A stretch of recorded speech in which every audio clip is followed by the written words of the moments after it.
Greetings, everyone. It's Mickey Baines here from CRMprov, your higher ed go-to podcast for all things CRM. A quick in-between episodes recording. I wanted to share some content. The name of the show is CRMprov.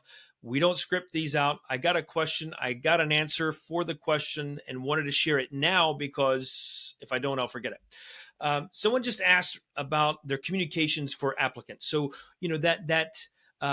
the emails and text messages you send out to prospective students to get them to complete the application process. They've submitted the form. You want them to submit their essay, their transcripts, recommendations, all those types of things.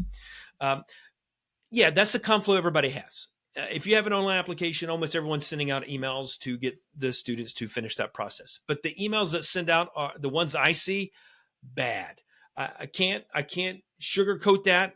Drier than cardboard, bad, right? There's not great stuff. It's you're missing items. Check the portal. Those types of messages, those aren't great. Those are very boring. They're very dry.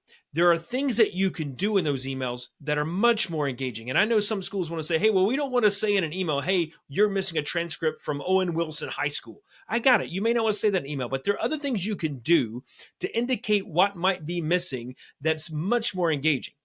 An example, let's just say someone is missing, I've got some notes here. Let's say they are missing a recommendation, right? So you might send emails out that are focused on how to ask someone for a recommendation. Who might you ask for a recommendation? And by the way, if you have a good application portal, that content could potentially live there.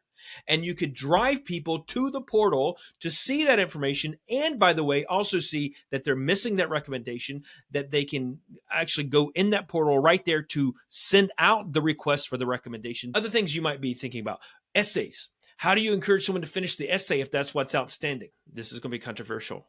Can you use ChatGPT for your college application essay?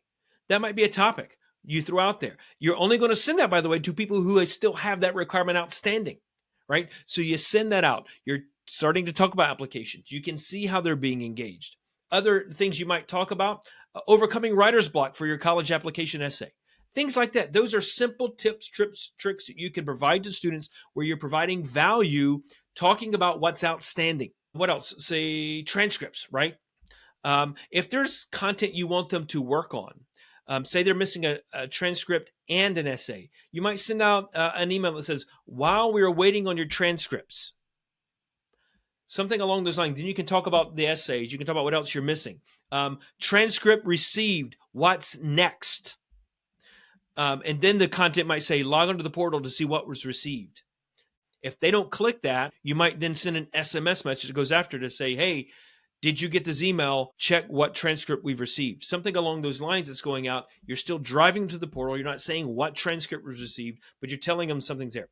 The other thing I want to say is let's shift the content. So instead of just saying, hey, a transcript's received or check your portal, let's make it a little bit closer. I mean, not closer, but a little bit more positive. You're one step closer. What's next? That's a subject line. You can check this off your list. Things like that aren't quite as dry, that are like, ooh, check what off my list.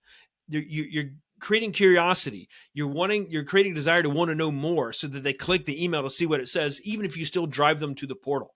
The email can say, congratulations, we've got a transcript. Want to know which one? Congratulations, we got a transcript. Was it the official one? That's what you're looking for. Something like that to kind of drive them there and get them engaged. Those are just different types of content to use while you're in this period. It's a period where you need communication. It just shouldn't be the same communication. And it shouldn't all be about you, the college or the university. Make it about the student. Provide value to them so that there's a reason for them to want to read your other emails. Because as soon as they start ignoring you, it's really hard to get them back. And if you keep sending the same thing, email after email after email, they're tuning you out. Find something else that might keep them tuned in. We'll pause there. Thank you for listening. Don't forget to check us out on our next episode. And I think I'm told by every podcaster out there, I have to say this. Don't forget to like and subscribe. Thank you all for watching, for listening, and we'll see you in the next episode.